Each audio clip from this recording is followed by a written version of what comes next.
Hello guys, welcome करता हूँ आपको इस यूट्यूब चैनल के अंदर, जिसके अंदर हम खाली करते हैं गाइस। क्या करते हैं आप बताएं? रिएक्शन करते हैं guys.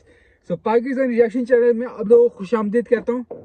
So guys, video start करने से पहले छोटी सी गुजारिश है, मेरे चैनल को सब्सक्राइब कर दें, लाइक कर दें, बेल आइकन लाजमी क्लिक करें ताकि मेरी हर आने वाली वीडियो आप लोगों को सबसे पहले सबसे जल्दी मिल सके गाइस। इस वक्त रूस बहुत ज्यादा परेशान है क्योंकि इंडिया ने रूस को पीछे कर दिया है गाइस। बहुत ही जबरदस्त बात है, बहुत ही अच्छा लगा बात सुन के। आपको भी उम्मीद है पसंद आई होगी बात। सो गाइस, सबसे पहले माइंड ब्लोइंग वीडियो देखते हैं, उसके बाद आपको आगे बताएंगे कि कैसे क्या क्या हुआ आज के दिन तारीखी दिन है guys. Let's begin our video. Guys, video start करते हैं। 1 2 3 एंड गो। Let's go. नमस्कार, वेलकम टू स्टडी आईक्यू। मैं हूं प्रशांत धवन। नाउ रिसेंटली एक मेजर जियोपॉलिटिकल डेवलपमेंट हुई है। इंडिया को डिक्लेयर कर दिया गया है the third most powerful country, तीसरा सबसे ताकतवर देश, मतलब कि रशिया जापान के ऊपर इंडिया को रखा गया है। और इसमें आप देखोगे जबरदस्त आर्टिकल्स पब्लिश हुए हैं। भारत सरकार के कई मंत्रियों ने भी इस पर ट्वीट करी है, कमेंट्स करी है कि India emerges third most powerful country in Asia, surpassing one super powers Russia and Japan. और यहाँ पे आप देख पाओगे हरदीप सिंह पुरी ने पीएम मोदी को दिया है यहाँ पर श्रेय, और कई मिनिस्टर्स हैं वो कह रहे हैं कि इंडिया जियोपॉलिटिकली और ओवरऑल एज ए कंट्री अब इतना स्ट्रांग हो चुका है कि अब तीसरा सबसे ताकतवर देश बन गया है इंडिया। ना यहाँ पे आपका सवाल आएगा कि अच्छा ठीक है, ये जो रैंकिंग है जिसके बारे में आज के समय काफी चर्चा हो रही है, ये रिलीज की है लोई इंस्टीट्यूट ने। ये एक Australia based mega think tank है। इनकी रिपोर्ट्स बहुत ही क्रेडिबल होती है, काफी रिस्पेक्ट की जाती है जियोपॉलिटिक्स के जगत में। और सबसे पहले मैं आपको दिखाता हूँ कि इन्होंने हाल ही में क्या इंडेक्स पब्लिश किया है और वहां पे किस कंट्री की रैंक क्या है।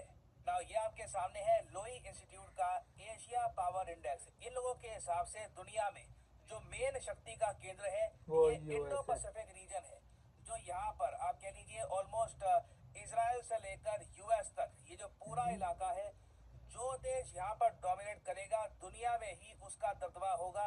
चाहे ट्रेड हो, चाहे रिसोर्सेज हो, हर जगह वो कंट्री सबसे ऊपर आपको दिखाई देगा। नाउ लोई इंस्टीट्यूट कहता है कि सबसे पहले तो एक बात क्लियर हो जानी चाहिए कि कौन कौन से देश सुपर पावर है और कौन कौन से देश मिडिल पावर है। तो लोई इंस्टीट्यूट कहता है कि सुपर पावर यहाँ पे बस दो है आज के समय, एक यूएसए और दूसरा चाइना। इधर आप देख पाओगे इन्होंने यूएसए को जो ये स्कोर दिया है ना 81.7 का, ये सिर्फ इनकी मिलिट्री पावर के बेसिस पर नहीं है। ये स्कोर यूएसए को मिला है इनकी इकोनॉमिक एबिलिटी पर, मिलिट्री कैपेबिलिटी पर, रेजिलियंस पर, के इनको कल को अगर अटैक किया जाता है तो कितना रेजिलियंट है यूएसए।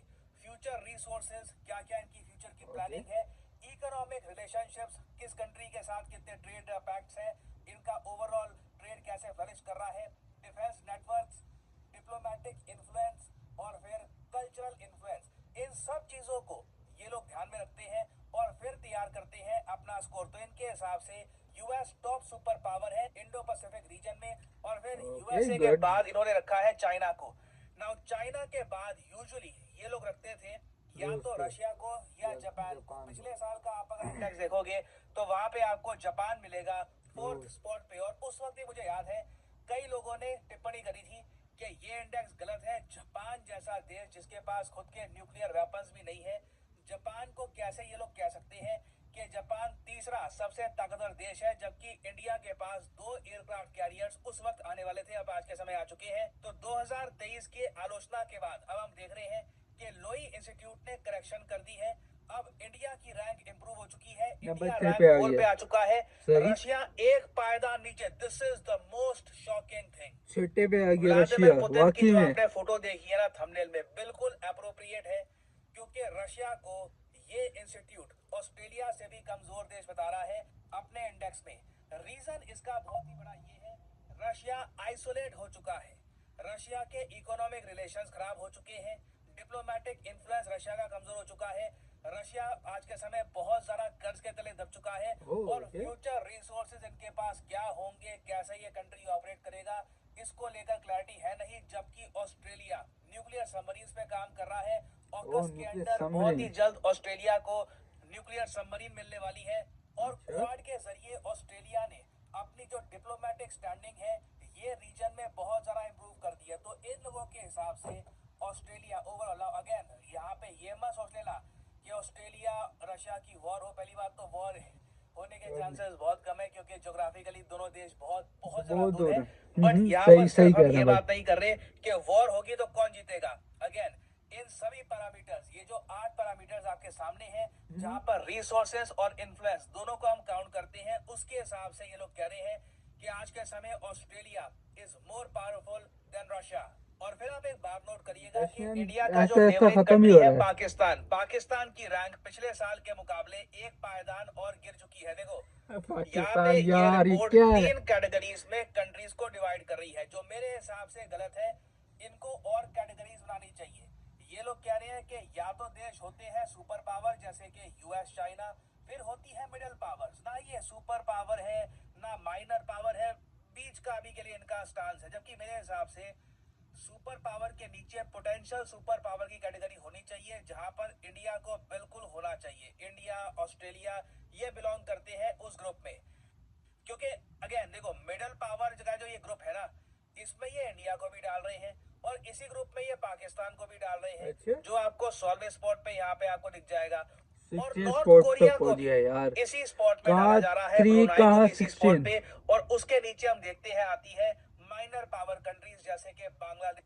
जी हाँ, बांग्लादेश को एक माइनर पावर कंट्री यहाँ पे बुलाया गया है।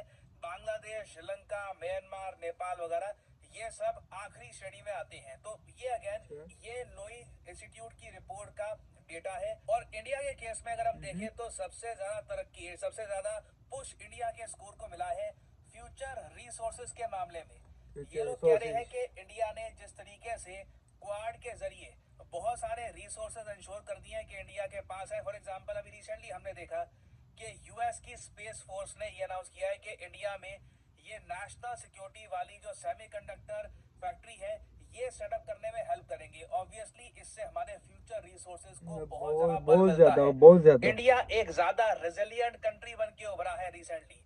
चाहे कुछ भी हो जाए, कोई नेचुरल डिजास्टर आ जाए, कुछ वॉर हो जाए, इंडिया काफी हद तक स्टेबिलिटी के साथ खड़ा रहेगा। इंडिया का डिप्लोमेटिक इन्फ्लुएंस भी इंप्रूव हुआ है, इकोनॉमिक कैपेबिलिटी भी हमारी काफी हद तक इंप्रूव हुई है। एक जगह थोड़ा सा नुकसान हुआ है, वो है डिफेंस नेटवर्क। यहाँ पे देखिए हमें इम्प्रूवमेंट करने के लिए और कंट्रीज के साथ मिलिट्री टाइप्स के बारे में बात करनी होगी। हो सकता है अगर हम और ज्यादा मिलिट्री बेसेस एक्वायर करें तो उससे इंडिया का जो डिफेंस नेटवर्क है ये इंप्रूव हो।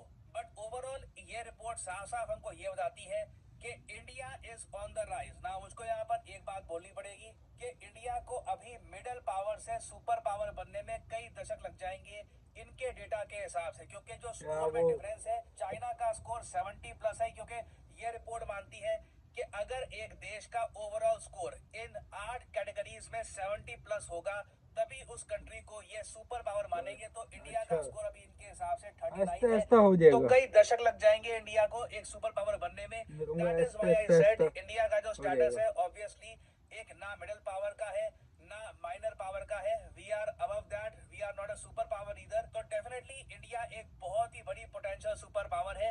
और फ्यूचर में आप देखोगे, अभी तो लोई इंस्टीट्यूट ने ये बात बोली है, एक के बाद एक बहुत सारे रिपोर्ट, बहुत सारे इंडेक्सेस ये बात एडमिट करना स्टार्ट कर देंगे कि तीसरे दूसरे स्पॉट पे अब रशिया नहीं रहा। स्पेशली आफ्टर यूक्रेन ने इनका जो कुर्स्क रीजन है इसका बहुत सारा एरिया कब्जा लिया और रशिया अभी तक कुछ कर नहीं पाया इसको लेकर। रशिया की ओवरऑल जो ग्लोबल जो इनकी डोमिनेंस है ये काफी हद तक कम हो चुकी है और वो वैक्यूम अब इंडिया फिल कर रहा है। India is the new number 3। यहाँ पे मैं आप लोगों से सवाल पूछना चाहूंगा, क्या आप जेन्युइनली मानते हैं कि आज के समय भारत तीसरी बड़ी महाशक्ति बन चुका है, या फिर आप मानते हैं कि अभी नहीं, अभी रशिया एक कमबैक कर सकता है, इंडिया को थर्ड स्पॉट पे रखना अभी जल्दबाजी होगी? लिखेगा इसके बारे में। So guys reaction time, reaction यानी शॉक्ड हो चुका है। इंडिया नंबर 3 पे आ चुका है गाइस, 3 पे रूस का हरा दिया। रूस नंबर 6 पे पहुंच चुका है। वैसे पहुंचना भी चाहिए क्योंकि उसकी इकोनॉमी इस वक्त गिर चुकी है रूस की। इंडिया अपनी इकोनॉमी बहुत ज़्यादा हाई कर रहा है और उन्होंने के फ्यूचर प्लान जो इंडिया के हैं ना वो बहुत ही ज़बरदस्त हैं, बहुत ही ज़्यादा ज़बरदस्त है इंडिया के फ्यूचर प्लान। पाकिस्तान एक नंबर डाउन पहले था 15 पे, अब एक डाउन होके 16 पे आ गया, यानी एक गिर चुका है नीचे की तरफ ना। ऐसा नहीं होना चाहिए था पाकिस्तान से। हम तो हमारी तो दिली ख्वाहिश है पाकिस्तान थोड़ा सा अप हो, 10 पे आए या 6 पे आए या नंबर 1 पे ही आ जाए, लेकिन अफसोस ऐसा हो नहीं सकता। पाकिस्तान और ज़्यादा नीचे गिर चुका है, वो भी हमारे हुक्मरान की वजह से। लेकिन दिली ख्वाहिश है पाकिस्तान एक ना एक दिन नंबर 3 या नंबर 2 पे है, दिली ख्वाहिश ये है, बाकी देखते हैं क्या होता है। लेकिन इंडिया अभी, इंडिया की जो बताई थी 30% या 32 पॉइंट समथिंग थी, तो इंडिया आहिस्ता आहिस्ता मजीद तरक्की करेगा। एज अ फ्यूचर उनके बहुत ज़बरदस्त प्लान है, अगर वो एग्जीक्यूट हो गए वो सारे प्लान। जिस तरह अमेरिका ने इंडिया जाना है, कुछ फैक्ट्री वगैरह लगाने के लिए, अगर हो गया वहाँ पे बहुत ज़्यादा हुआ तो इंडिया फ्यूचर में बहुत आगे बढ़ जाएगा। यहाँ इतना आगे बढ़ जाएगा कि नंबर 1 पे आने के बाद वो USA सुपर पावर को भी पीछे छोड़ सकता है, ये बात पक्की है। वो पीछे छोड़ सकता है, ये बात तो पक्की है गाइस, कि इंडिया एक ना एक दिन नंबर 1 पे आएगा। अगर दुनिया रही तो इंडिया नंबर 1 पे आएगा। लेकिन उम्मीद पे दुनिया कायम है, तो उम्मीद पे हम भी ये भी दुआ करेंगे कि पाकिस्तान भी नंबर 16 से हट के नंबर 10 या नंबर 6 पे आए जल्द से जल्द। दुआ है, बाकी अल्लाह ताला मालिक हैं, क्या होता है क्या नहीं होता। बाकी वीडियो बड़ी ज़बरदस्त लगी तो आप मुझे सजेस्ट कर सकते हैं कोई भी वीडियो अगर आप दिखाना चाहें। तो आपसे मिलते हैं गाइस अपने गरीब नगर में। अपना बहुत सारा ख्याल रखें गाइस, दुआ में याद रखें। जब तक के दीजिए इजाज़त, बाय।